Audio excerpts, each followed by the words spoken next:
السلام علیکم دوستو، کیا حال ہے؟ خیریت ہے دوستو؟ آپ لوگوں کو پتہ ہوگا 2-3 دن سے آصف علی زرداری پاکستان کے جو کہ صدر ہے وہ بیمار ہے۔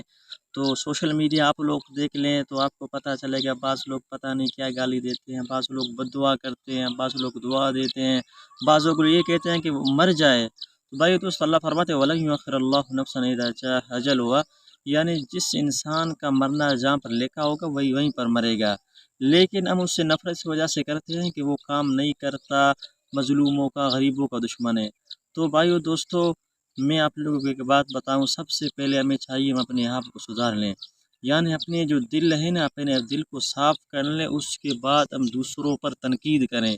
جب ہمارا دل صاف ہوگا تو ہم دوسروں پر تنقید نہیں کریں گے۔ تو سب سے پہلے ہمیں چاہیے کہ ہم بھی اپنے دل کو صاف کریں، اللہ سے دعا کریں، اللہ تبارک و تعالی ہمیں صالح حکمران دے، وہ حکمران دے جو ہمارے خیر خواہ ہوں۔